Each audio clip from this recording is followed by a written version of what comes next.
যুদ্ধবিরতির মাধ্যমে থামছে ফিলিস্তিনে ঠান্ডা মাথায় চালানো ইসরায়েলের নিষ্ঠুর সহিংসতা। মৃত্যুর জনপদ অবরুদ্ধ গাজা উপত্যকায় ফিরছে প্রাণের জোয়ার। তেল আবিব ও স্বাধীনতাকামী যোদ্ধাদের মধ্যকার সংঘাত বন্ধে সমঝোতার ফলে নতুন করে খুলছে ইসরায়েলি জিম্মি ও ফিলিস্তিনি বন্দি বিনিময়ের পথ।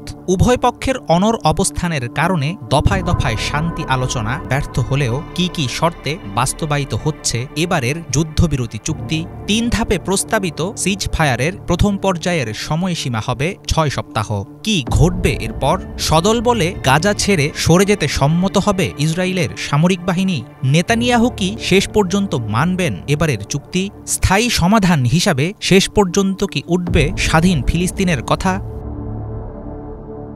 ইসরায়েল ও গাজার স্বাধীনতাকামী যোদ্ধাদের মধ্যকার যুদ্ধবিরতি চুক্তিটি 3 ধাপের হবে বলে জানা গেছে। প্রথম পর্যায়ের জন্য প্রাথমিকভাবে সময় নির্ধারণ করা হয়েছে 6 সপ্তাহ। এই সময়ের মধ্যে গাজা উপত্যকা থেকে ধীরে ধীরে সেনা সরিয়ে নেবে ইসরায়েল। জনবহুল এলাকা থেকে সরে যেতে শুরু করলেও সীমান্তে ফিলাডেলফি করিডোরে মোতায়েন থাকবে ইসরায়েলি বাহিনী। গাজার অভ্যন্তরে তাদের জন্য একটি বাফার জোন রাখার পরিকল্পনাও রয়েছে চুক্তিতে। আগের চেয়ে অনেক বেশি পরিমাণে গাজায় ঢুকবে জ্বালানি, চিকিৎসা ও ত্রাণ সামগ্রী ভর্তি ট্রাক। বাস্তুচ্যুত ফিলিস্তিনিরা ফিরে যাবেন নিজেদের ভূখণ্ডে। প্রথম ধাপের 16 দিনের মধ্যে শুরু হবে চুক্তির দ্বিতীয় ধাপ কার্যকরের পদ্ধতি নিয়ে আলোচনা। ফিলিস্তিনি যোদ্ধাদের হেফাজতে থাকা অবশিষ্ট ইসরায়েলি জিম্মি মুক্তি, স্থায়ী যুদ্ধবিরতি এবং গাজা থেকে ইসরায়েলি বাহিনী সম্পূর্ণভাবে প্রত্যাহারের মতো বিষয়গুলো এই পর্যায়ে থাকতে পারে বলে ধারণা করা হচ্ছে। তৃতীয় ধাপে 2 পক্ষের মৃতদেহ আদান প্রদানের পাশাপাশি মিশর, কাতার ও জাতিসংঘের তত্ত্বাবধানে শুরু হবে গাজা পুনর্গঠনের কার্যক্রম। 2023 সালের অক্টোবরে গাজা ও ইসরায়েলের মাঝে সংঘাত শুরু হলে প্রথমবার যুদ্ধবিরতি হয় সে বছরের নভেম্বরে। 1 সপ্তাহ স্থায়ী ছিল সেই সমঝোতা। মিশর ও কাতারের দীর্ঘ কয়েক মাসের মধ্যস্থতা প্রচেষ্টায় সাফল্যের দ্বারপ্রান্তে থাকা এবারের যুদ্ধবিরতি নিয়ে চলছে নানা রকম আলোচনা। গাজার সশস্ত্র যোদ্ধাদের নির্মূল করেই থামবে ইসরায়েল, এমন দাবিতে অনড় ছিল তেল আবিব। অন্যদিকে গাজার স্বাধীনতাই ফিলিস্তিনি যোদ্ধাদের মূল চাওয়া।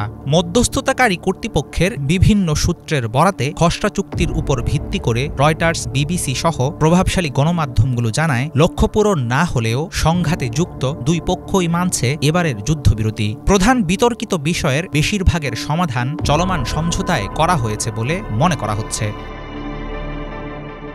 গাজায় নিষ্ঠুর হামলা ও ধ্বংসযজ্ঞ চালিয়ে নানা সাফল্য অর্জনের দাবি করে আসছে ইসরায়েল, কিন্তু হামাস নির্মূল ও জিম্মি ফেরত আনার মতো প্রধান 2 লক্ষ্য হাসিলে কার্যত ব্যর্থ হয়েছে তেল আবিব। ব্যাপক ক্ষয়ক্ষতি নিয়ে এখনও টিকে আছে গাজার যোদ্ধারা। এমন পরিস্থিতিতে বর্তমান যুদ্ধবিরতির সময়কাল, সুনির্দিষ্ট রূপরেখা ও বিস্তারিত প্রক্রিয়া এখনও অনিশ্চিত। সবকিছু সুষ্ঠুভাবে চললে ভবিষ্যতে গাজা সমস্যার স্থায়ী সমাধান হবে, এখনই এতটা আশাবাদী হতে পারছেন না বেশিরভাগ আন্তর্জাতিক বিশ্লেষক। তবে দীর্ঘমেয়াদী যুদ্ধবিরতিতে ইসরায়েলকে বাধ্য করা গেলে অনেকাংশে হ্রাস পাবে মধ্যপ্রাচ্যের চলমান সংঘাত। হাফিজুল ইসলাম, বাংলা ভিশন।